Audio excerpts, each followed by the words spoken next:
What's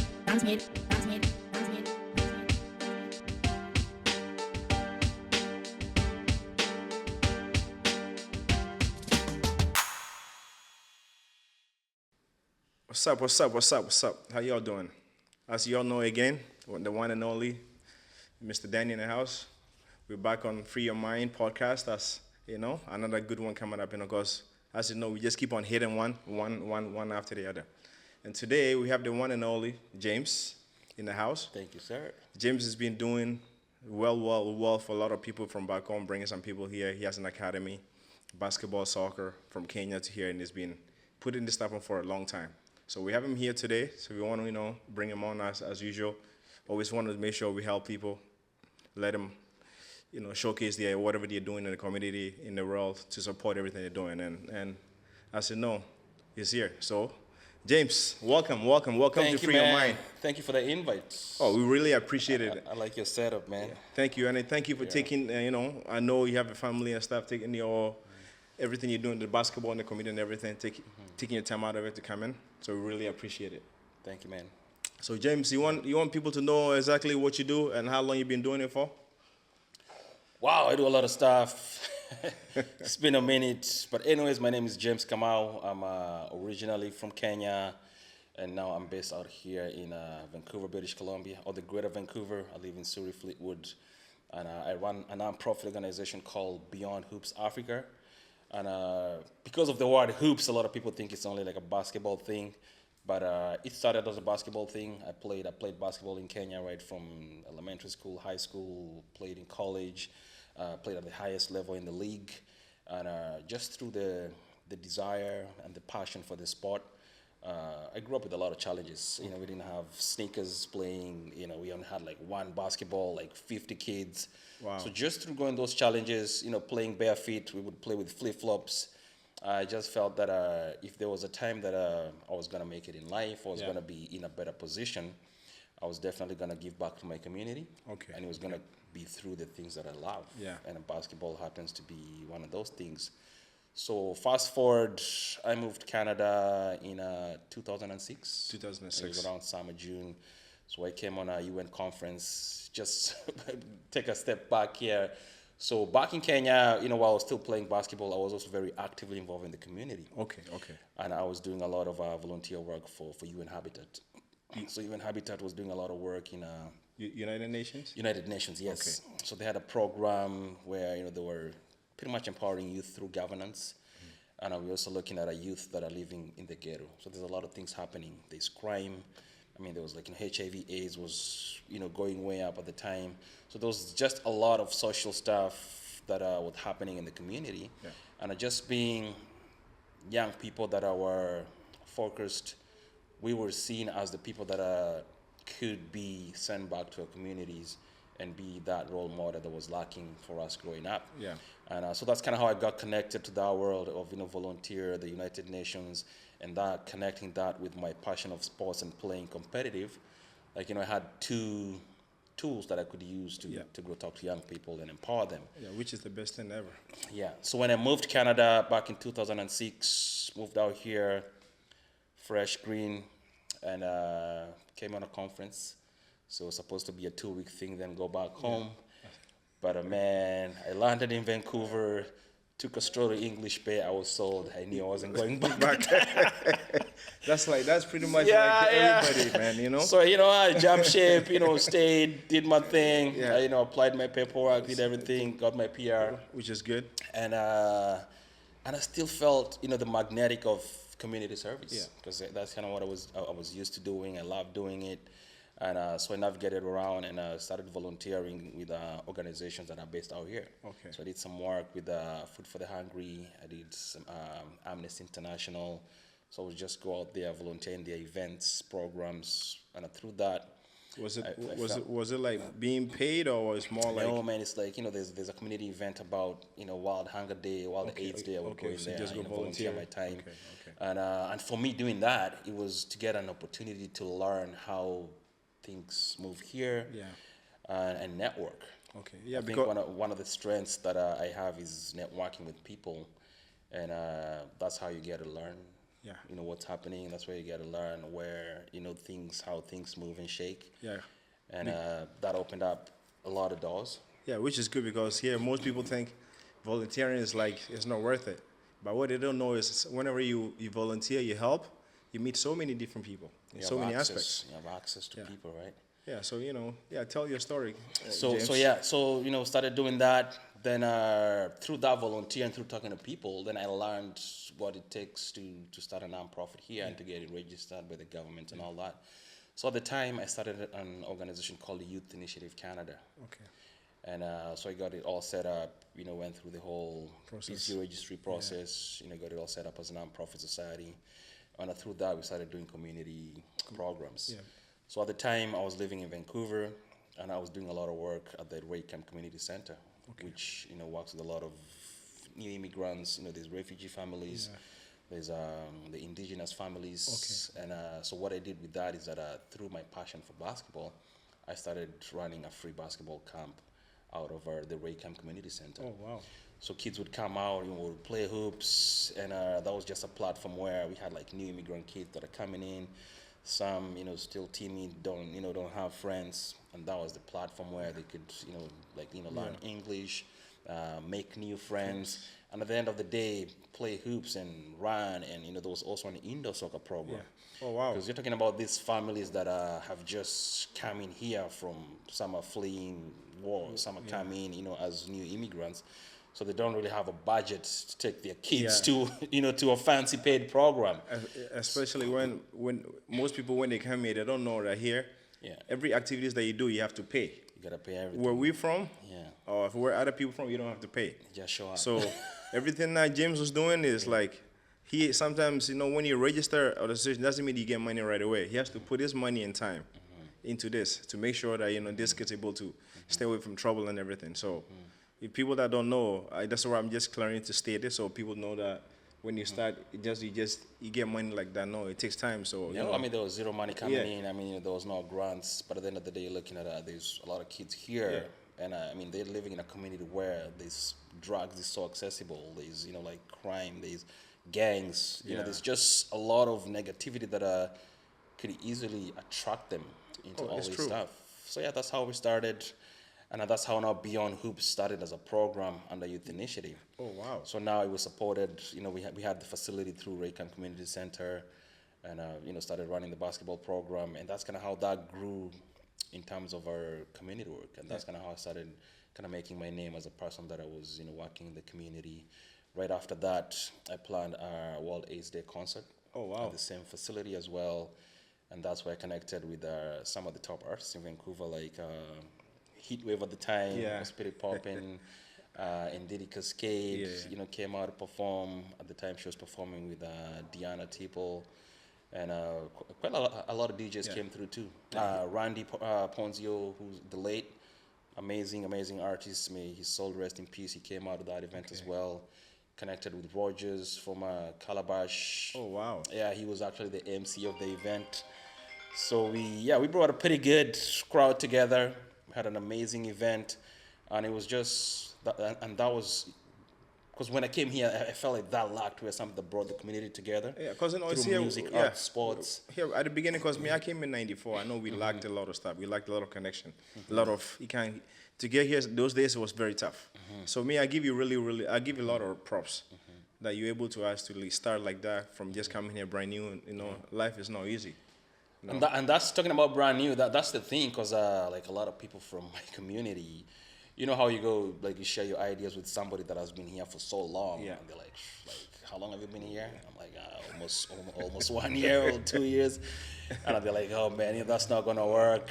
You know what I mean? It's, you know, like we've been here for all that time. You know, like we could have done that. So just time to let people know that like, if you really have something that you want to do, just go for it, man. Like, don't let people that have limitations of their dreams limit your dreams. Yeah. Because, like, through that, you know, I was just kind of able to keep doing my thing. And fast forward, like, a couple of years after that, you know, I was, like, humbled to be honored with our Diamond Jubilee medal. Oh, wow. From Queen Elizabeth II. I think that was in 2013 or something. Oh, damn. So I was one of the recipients of that. And I mean, it's humbling because, it's for the community work that I was doing. Yeah.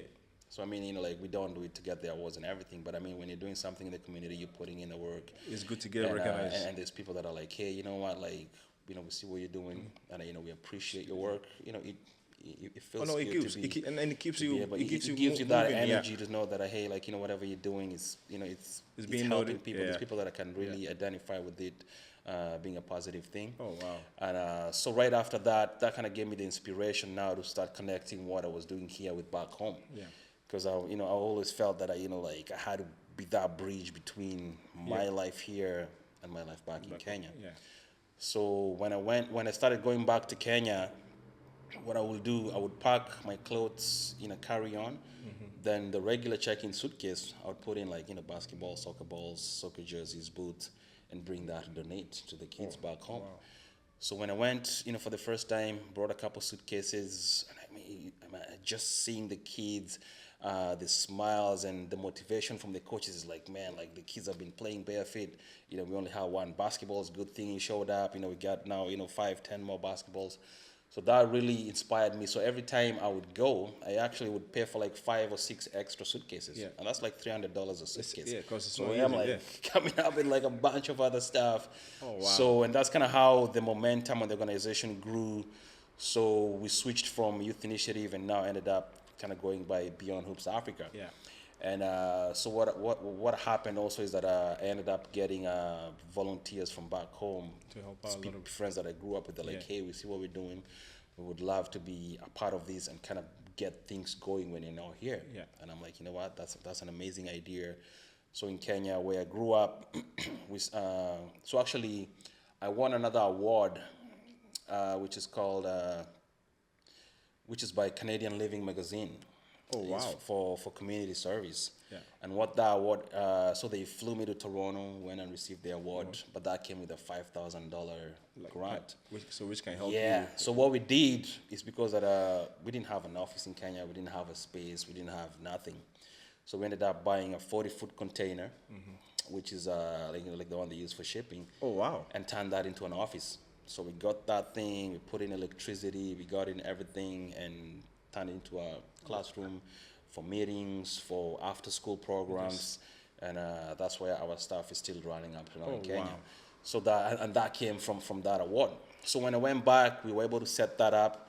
I partnered with UBC. UBC, okay. Yeah, and they sent me with 16 students. Oh wow. So we went there and we took 6 weeks and developed a sport leadership curriculum with the students together with the community coaches. So we were able to put together a program where now the coaches now had some tools that I would help them to deal with youth when it comes to like their, the coaching programs, dealing with injuries, because a lot of students that were part of that program were doing kinesiology. So they had that, kind of medical background. And so, we were able to put that together. And that program kept thriving because now we had a platform where kids from the community now could be attracted to come to that. And now they're playing football, they're playing basketball, but at the end of the day, if they needed help with homework, They can help them out, yeah. they had a spot to come and wow. and get help. Because you know how it is, like some parents like Can't can't afford, read, can't yeah. write, and there's no power in the house, Yeah. so we were able to put electricity in that 40-foot container, so kids would come in there and hang out, and we also turned that into a food bank. Oh wow. So, because now, like you're looking, this whole thing came through sports. Like, brought kids together through sports. But then you start talking to them and you hear kids that have been there, they're like, yeah, like, we haven't eaten in 2 days. Damn. So it's like, oh, shoot, like, we got to deal with more stuff here than just keeping them busy with sports, right? And there's kids that have been kicked out of school for not having, they haven't paid their tuition. So that also became a part of the program where now, like, I'm out here grinding. I'm just getting calls like, hey, we got 10 kids that have been kicked out of school. I'm like, oh, shit, like, where's that money coming from, right? Wow. So I'm just like, money from you working, just gonna and pay. yeah. Like, so I'm working, Using the money to pay for supporting the kids. myself. But at the end of the day, I'm also just like Getting channeling money money back back home. And through that, the program kept going. And we had some really smart kids that are like really coming through the program. Yeah. So I ended up connecting with a buddy who was based in Atlanta, who had gone to the U.S. on a tennis scholarship. Okay. His name is Tabani, and he runs an organization called College Connect International.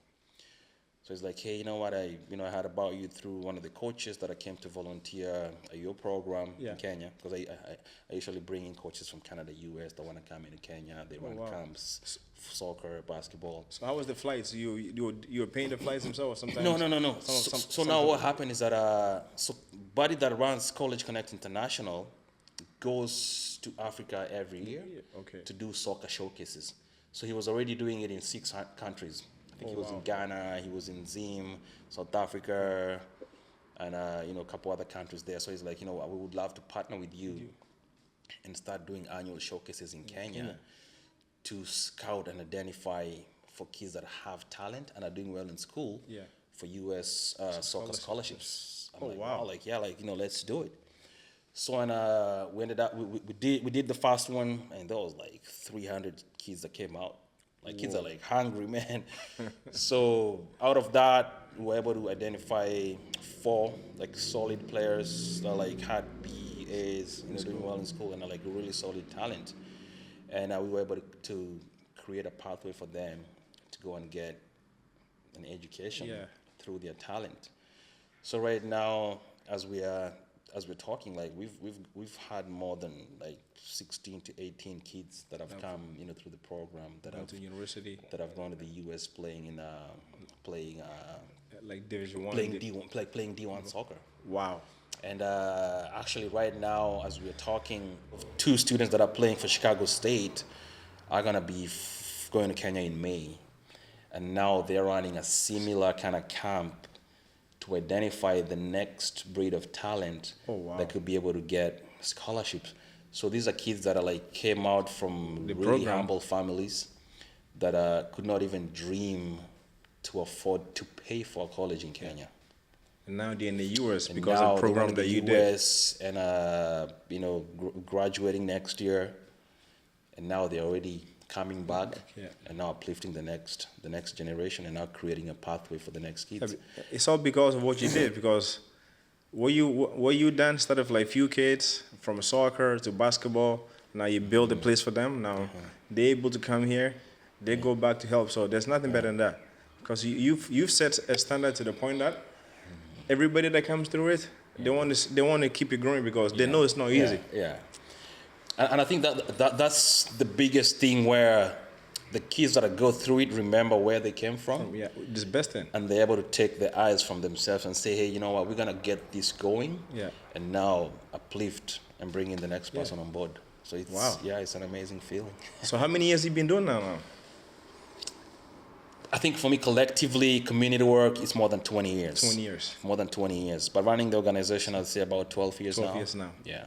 Wow. Because I started doing this community work like before even I moved to Canada. And it's going to be almost 19 years this year, just being in Canada. So how do you balance this and family, wife, kids, work? A lot of late nights. Yeah. I have 3 kids, I have a wife, so definitely I gotta keep that going. But I think the good thing, like what is really, really helped us right now is that like 90% of our programs happen in Kenya. Yeah, because it's been set up already. So I have like 6 people that run things there in Kenya. So we have a country director and a few other people that are helping her run things. So for me out here, doing a lot of fundraising, connecting with entities that want to be a part of what we're doing. We also have a program where we host universities and colleges for learning exchange. Oh, wow. So students that want to go and experience Africa, but also they just don't want to experience Africa from a 5-star hotel. Yeah, they want to see the real Africa. Come in and eat the food that our people are eating, see the everyday life. Yeah. So last couple of weeks ago, we just hosted a College of the Rockies. Yeah. So they went to Kenya through a program we're pushing, which is Partnerships for Prosperity. Oh, wow. And I just kind of creating that platform where they can come in, see some of the works we're doing with the students, because we have an environmental program where because there's been a lot of cutting down of trees, and I remember for me growing up, we used to have lunch at school under trees. Trees, yes. You'd be sitting down, it could be under a mango tree or whatever Yeah. tree, but you had shade and Shade, everything. yeah, and it's wind. But and right stuff. now, there's been a lot of cutting down of trees for whatever, like Yeah, firewood, construction, yeah. and it got to a point where all the green spaces were disappearing. So one of the programs that we're pushing is called Hoops to Habitat. So through basketball, so how can we kind of mobilize the young people that are playing basketball to also be the stewards for the environment Oh, wow. and the sports? And so we do community cleanups because clogged drains, plastic everywhere. Ends up breeding mosquitoes, Yeah. causing malaria. So Malaria. this just kind of leads to the next thing.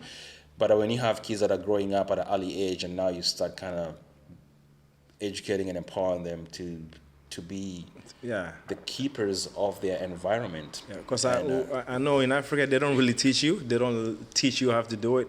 You wake up, you do it, boom. The difference for over there and here is like here, if you drop something on the street, you get a ticket. Yeah. So you have no choice but make sure Yeah. you keep it in your pocket. But Africa, you don't have to. Yeah. You just go and buy. Oh, I really appreciate what you're doing, man. So that's a culture, that's a culture that we're building. We also have another program where, like the issue of menstruation poverty is when our girls don't have access to sanitary products. Yeah, especially So like when a lot of kids will stay home, not go to school, when they Because- don't have access to that. Yeah. So we have another program where we ensure that some of the schools that we're working with, girls have access to products. Oh, wow. So we've partnered with a few organizations there, and we just ensure that we have dignity packs. Yeah. That every kid Every school. gets, and like we had an event last month, and distributed over 600 dignity packs. Oh, wow. For Okay. kids to be able just to have access, and now we know that for the next couple semesters, Yeah, they're good. they're gonna be able to go to school and Oh, wow. keep the kids at school. James, you're like I don't know if it's like God sent a man from heaven to come and do it. I think you're like the modern day Mandela. Oh man, that's too high. No, because But me growing up, honestly, James, I never thought about something like this till about few years ago, when I started cutting hair in the shop, and I started talking to people, and I started realizing, oh, okay, people come here, they suffer, so then I started giving people advice and stuff like that. Yeah. And then I got into the politics, and but what you're doing is a different level. You're like, you right now, what you're doing, kids, if you're watching at home, you can follow James, what he's doing, and you can do the same thing. Whenever God gives something, he multiply it. That's what James has been doing and keep on going, man. James, you don't even know. Wow. And I see that, like, last time I was watching an event with Dashiers. Yeah. And So see we you- partnered. We partnered with Rise Above Realistic Expectations, which is led by Dashiers. So every 6th of April is the International Day of Sport for Development and Peace. Okay. So this is now where even the UN actually started that day. They've acknowledged that, hey, there's such a huge power in sports, and sport is a powerful tool for bringing people together, for empowering communities, and for peace building. Like there'll be days, a buddy of mine from South Sudan was saying, like, there'll be like fights crazy, like gunshots and everything. But when there's like a Manchester game, everybody there. puts the guns down, and they get to enjoy a beautiful game of soccer. So just that just shows you, the power in sports. Sports, yeah, it's very powerful. Yeah. So just kind of based on that, so I reached out to Dashes and said, hey, how about we do something together? We put our resources together and just do a free event for the youth and celebrate the International Day of Sport for Development and Peace.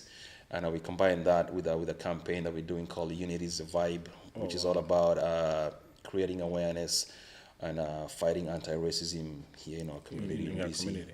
Yeah. Oh no, you're doing very, very well. I'm so impressed. You don't even know. So, how many people have you helped bring to Canada through your program? And if there's anybody out there that you think they can actually they do the same thing like what you're doing, like you brought here, they've seen what you're doing, they've continued your legacy. Yeah, and I mean for Canada, it's not like our program is based on like bringing people here. No, like But the I've opening door for them. like I've run into opportunities Yeah. that have ended up being pathways, for like a few people that I know, a few of my friends, some of the people that I played soccer Yeah. with, like my good friend, Ray and Habil. We go way back.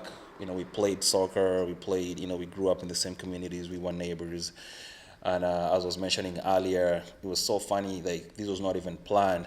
So I used to live in Burnaby, Yeah. near the Lougheed Mall there. And so one day I got off work. I go to my apartment, and I go into the elevator, and I see a guy that is kind of dressed up in tracksuits and everything. Just kind of the friendly thing. Say hi, how's it going? Do you play soccer? I see you're rocking the gear. Yeah. He's like, no, actually, coach, I have a program here. And actually, if you love soccer, I have an amazing thing that's coming up. I say, yeah, what is that? He said, do you know Zinedine Zidane? For I said, sure. Yeah, like, Who doesn't? yeah, that's like my all-time, midfielder, you know what I mean? So he's like, he's actually, my cousin. I'm originally from Algeria, but I've been here in Canada for he said 40 years or something. He was an older guy. And so he said, yes, I'm going to be bringing him here, and we're doing a 3-city tour. Yeah. We're doing Montreal, Toronto, and Vancouver. I said, wow, that sounds exciting. Like, what are the other people that are coming up? Yeah. So he said that, he had a pretty huge list at the time, and I think he was going to bring Samuel Eto'o, Arrigo Sacchi, and like a few of other top players that I played with Zidane. So I told him, hey, by the way, you know what? I'm originally from Kenya, and I come from a community that is very well known for soccer or football. Yeah. And I actually have players that could play at that level. He's like, are you serious? Yeah. He's like, okay, show me something. You're like, bring together something. I said, okay, I'm going to find you. So I went in there, Googled, Habil. He was called Habil the Hitman at the time. So Habil Otieno was the top scorer of the Kenya League. Hitman, if you're a hitman. Man, you know what I mean? That's no gunshots, but more like soccer. Yeah, he was just, scoring goals like crazy. And Ray was also, I think at the time, he was playing for Madara United. Or do we know on the same team? No, they were on different teams. Okay. I don't. For the Premier League, I think they only played on the same team at the youth level. Okay. But once they got to the club level, they were all at different teams. Okay. So yeah, I ended up getting some stuff that online, printed it, went to Buddy there, and I said, hey, these are my guys. He's like, oh, sure, yeah, these guys look really nice. I'm like, yeah, let's get them here. And so I'm calling my guys. I'm like, hey, I hope you guys have passports, man. Like, yeah, we got a thing that's going on here. And when I mentioned a Zinedine Zidane tour and friends, they're like, you're lying. No way. Because anybody that played soccer, that's their hero, you know what I mean? And at that era, it was, in France, Brazil, it was like all the top guys. So that's kind of how we ended up, getting Ray and Habil here. And Ray was able to come here on time to do the tour with Zidane. Because I remember. Yeah, I remember. I was there. I was watching. Swangard. Yeah, I was Swangard. I was there watching it. That time I wasn't. I was playing, but I had to watch it because I just messed up my knee. So I was just sitting there watching. Yeah. And I saw Ray. Yeah. And everybody said, yeah, this guy just came from Kenya. He's one of the best players, the best midfield. So we saw him play because I think we used to play for this guy, ACBC. Yeah. What's his name? Richie. Yeah. And that guy, he helped all of us. He took all of us, helped all of us. Yeah. Used to pay us to come play. Yeah. If you have no food after the game, bro, he'll buy you food. If you don't have no shoes, he'll buy you shoes. If you hurt, he'll pay for your physio. Oh, Rich, he'll open the door for everybody. Yeah. Everybody. I don't even know how many people he helped. Yeah. So what you did is like, wow. Yeah. So they came in here and they've been able to do great stuff. Yeah. And recently, when Ray went back home, we did a joint program. Tiki-taka. And now that was pretty awesome because now going back to where he came from, and a lot of kids.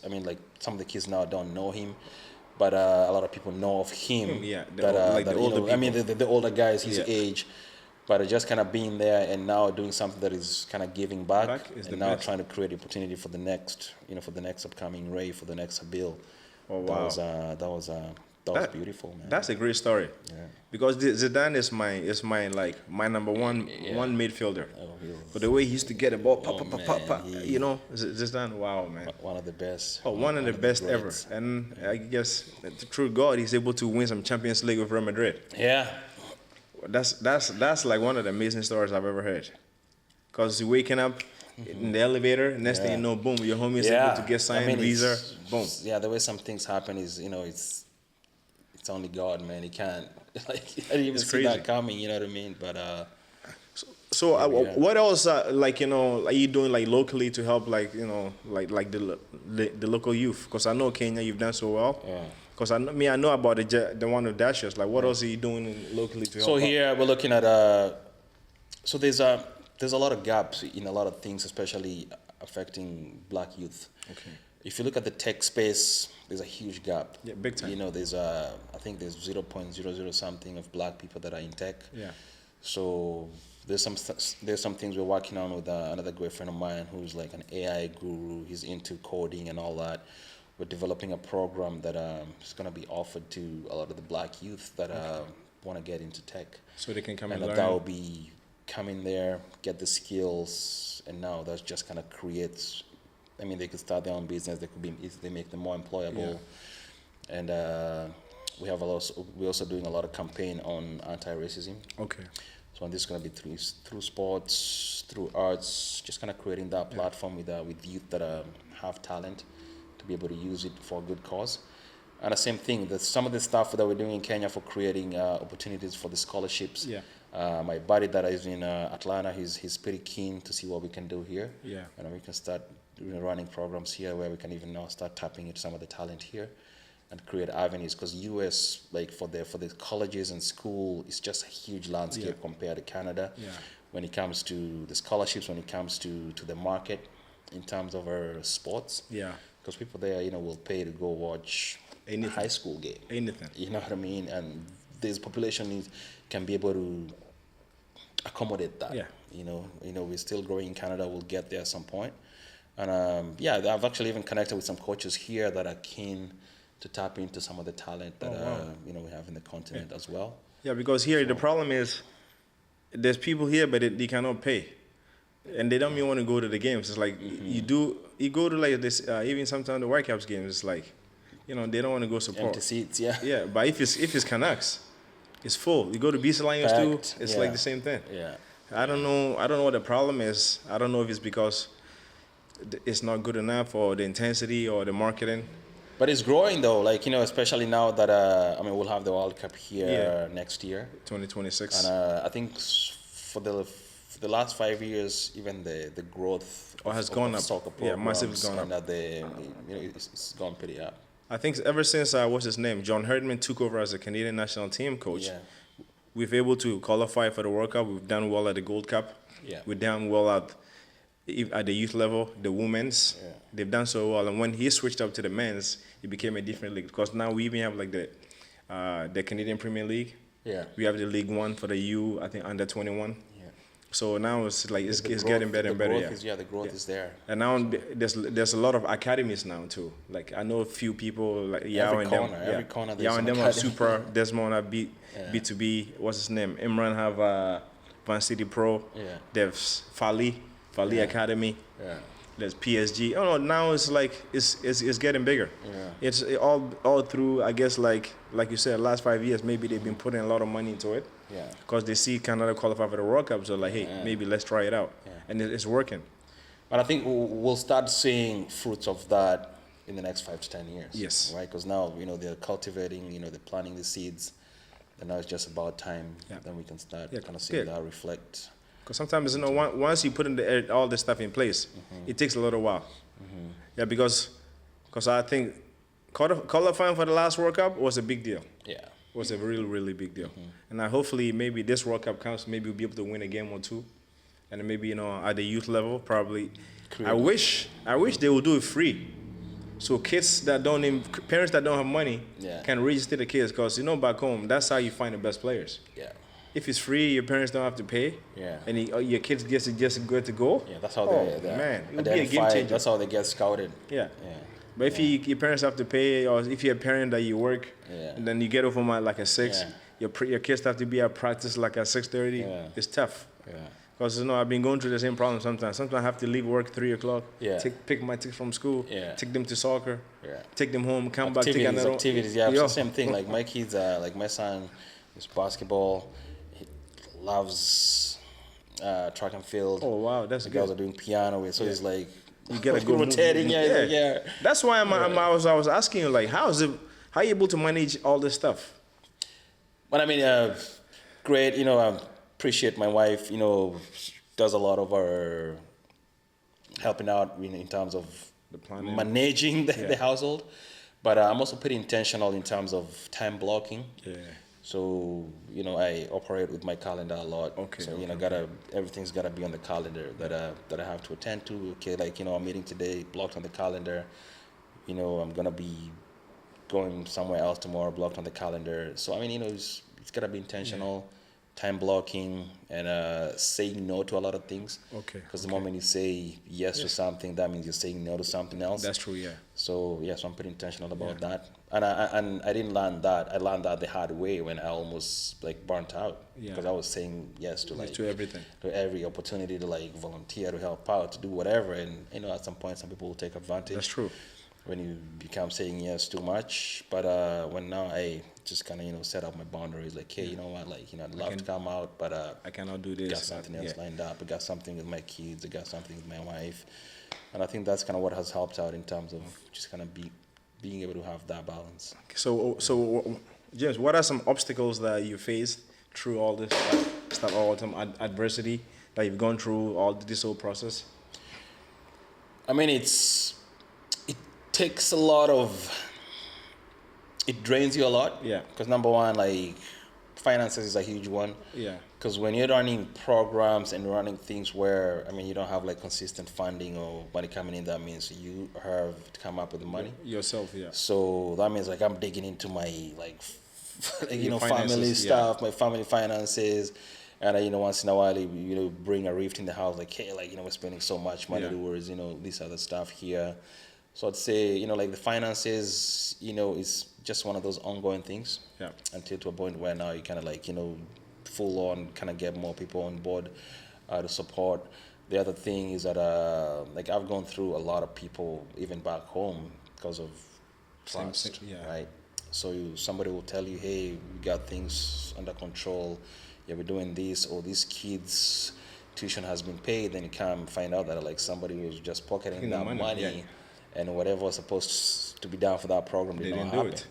So that just kind of like demoralized you to a point where like should I just like close this thing down and give up? Yeah, and, you know what I mean? Try to kill your soul. But when you look at the bigger picture and you just kind of remember even one story of kids that are actually just were able to flourish to that particular program, and it kind of gives you that encouragement to keep going. But it's not easy. Like people that are get into this kind of stuff, like trying to make some quick money or trying like getting in for the motivation of making money.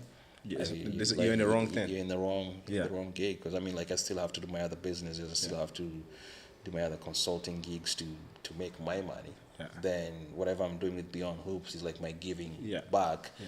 Part of things I'm actually pumping money towards making things happen. So have you been able to get some grants from the government, like the provincial government? We've gotten couple grants to run some programs, but I can't say we're like getting consistent grants that because there's people that are like run similar kind of organizations and they've been getting bigger. And get paid full-time wages, to do that. So we're not there yet. I mean, we're considering becoming a charity. Okay. Then, like it's just another whole new process. Oh, yeah, lawyers because, and charity, you'd be able to give the receipt. Then you can be able to give a receipt. Then it kind of opens up more opportunities for for even getting funding, sponsorship, and all that.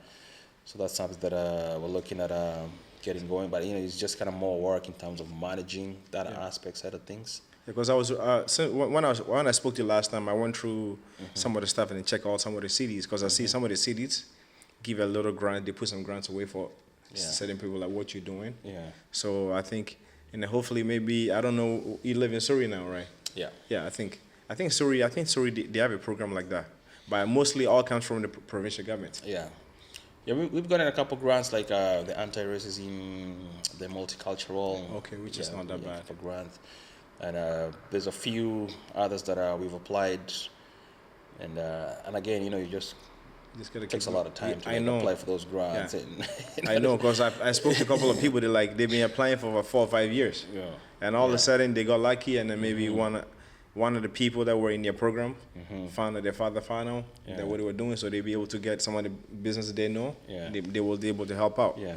I think that's probably sometimes that's what helps some of these people. As the organization grows, like you need to have somebody that is like full time, literally like full time, Like grant like writer. grant writer, fundraising, and just kind of making sure that like the bank is always, got some in. Cause I know. How about like the Van City and RBC and them? Have you even hit them up yet or not yet? That's like part of the, like, for me, for the programs here, I've really been a lot of focus has been in Kenya. Because they deserve. And organizations will fund stuff happening here. Yeah. So now that's kind of where we're looking. Okay, we want to do more things here. Yeah. So now we're eligible to apply for those grants for local initiatives, and we've applied for quite a few this year already. Okay. So we're waiting to see, how things happen at that. And I saw you guys did some what you call, I think, Swahili stuff last year. Yeah, so that was done by Swahili Vision. Yeah. I was invited as a curator. Okay. Because I also curate, Afrofusion events. Yeah. So my buddy Kush was the MC, and I just kind of helped out curate the event, and I ended up being the MC of the festival for some reason. I think something happened at the last minute. But yeah, that was a beautiful event that happened at the art gallery. Okay. Had community organizations came through. There was DJ music, artists. Brought the Swahili East African community together with some Swahili stuff. So, yeah. So do you have any events coming up like that? People that want to come and help out, they volunteer.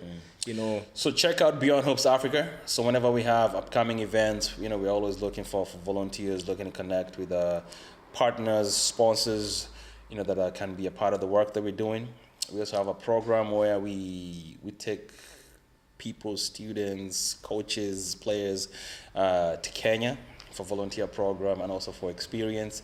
So check us out. If any of that is within your interest, drop us a line, and we can be able to direct you at the right spot.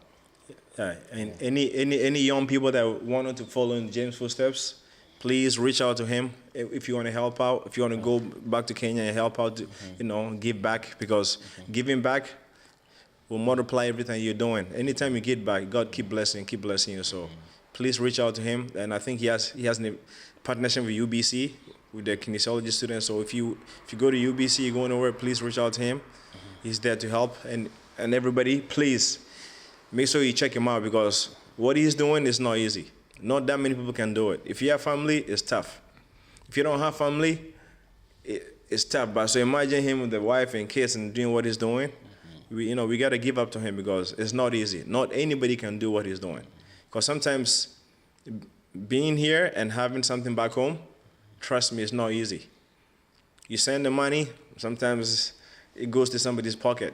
And in his mind, he's helping people, but the people there, they just probably enrich him themselves. Because, like he's saying, some of the kids, the parents can't even afford for them to go to school. They can't even afford even food. So he's putting all this stuff together for people back home. So please, anybody reach out to us, reach out to him, Beyond Hoops Africa. He's here to help out everybody. So please don't worry, get in touch. So James, what else is new? What else is coming up? What else is coming up? Yeah, this summer, like what events you guys have coming up? So this summer, I'm gonna be in Kenya, so that's why I've kind of slowed down on some of the stuff that's coming up here. And we're going to be building the first basketball court in the community where I grew up. And it's amazing. I'm taking a group of 16 people with me. So we're going to be launching the court. We're going to run some camps there.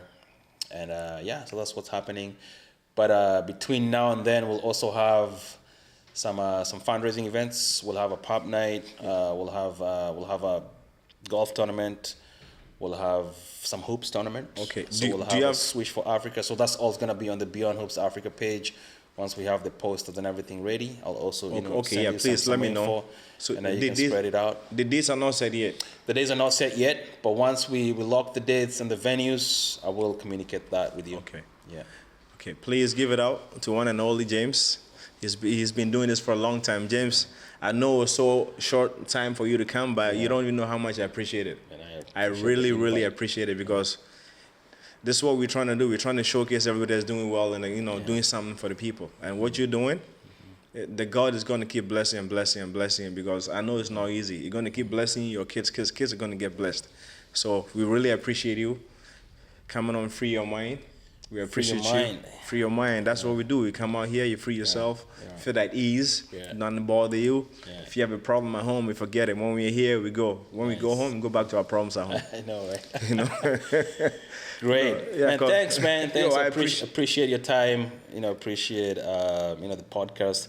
Wish you all the best in everything that you're doing. Yeah. Big up to you too, man. You've stood up. Want to serve your community, and it takes a lot of guts to try to sit on that politics, seat, and I know it's coming. Oh, I know, thank you. I appreciate it. Thing, and I'm thinking, every step you're taking is just a lot. It's just learning and getting closer to the goal. Yeah, that's what we're trying to do because we know it's not easy. Our community, there's nobody representing us. Yeah. In any. Yeah. Municipal. Yeah. Municipal, provincial, federal, it's been tough. So we decided to put our foot out there. Yeah. Thank God now we got two people in it. Yeah. We got Reen from Abbotsford. Yeah. We have Anderson from Nanaimo. So now I met Anderson. Yeah. And I think they said before him the last time there was our Black MLA was 30 years ago. Yeah. That is crazy. So we keep fighting. They're in, which is good. Because when they won, I called Anderson and I emailed him and I congratulated him, same as the lady in Abbotsford. I messaged on Instagram, let him know because they fighting, we are fighting. And I told them, listen, it don't matter what party you're in, as long as you win, it's like I've won. So when you win, when he won, I was so happy. Our voices. Yeah. So I messaged him. I got in touch with him. He came out here for one of their Brian's event, I think a few weeks ago, so I was able to meet him, which is really good. Yeah. And apparently, I didn't even know he's from Ghana. He's from Ghana. Yeah. I met him at an event last week. I don't know why. I don't know if you didn't know about it, but SFU. Are you an SFU alumni? Yeah. I'm not an SFU alumni. He told me he was going to be at SFU. Yeah. I tried to get him out here to go for lunch, but because of the schedule, it didn't work out. So I'm still keeping in touch. And so next time he comes in, hopefully he gets better. Yeah. So SFU has launched Africa and Black Diaspora Institute of Research and Development or something. Yeah. So that's another great. I think it's the only one in Western Canada. Oh wow. Okay. So that's gonna be good because I was involved in the dialogues back in 2008. Okay. And it's taken all that time until now. They have an actual institute. So we're hoping that that will open a lot of doors for Black folks. It should. Because there's so many of us. By so little door, but the door they keep shutting, but we find a way to open it. It's it's gonna happen. I know one of these days, one of us will be in there. And now, they have a lady that's running for the federal team. Okay. Yeah, because she's running out for the federal team. I think they made her the new immigration person now. So Carney appointed her, which is good. So I think slowly we're getting in there. And hey, you never know. Maybe this one wasn't my time. Maybe the next few, I'll pop in there. When I pop in, all the grants you need, I'll make sure to give it to you, whether they like it or not. Absolutely, man. Yeah, because we're here to help out our kids. That's what we want. Yeah. Our parents brought it here. You came by yourself, but I just want to make sure that every day, all the kids here, the ones that don't have anything, they have something to look on. It doesn't have to be a basketball. It doesn't have to be selling drugs. We want to give them the path so they can do something. Yeah, I appreciate you, man, James. Thank you, man. So thank you so much, my brother. Alrighty. Take it easy, man. Yeah. We out.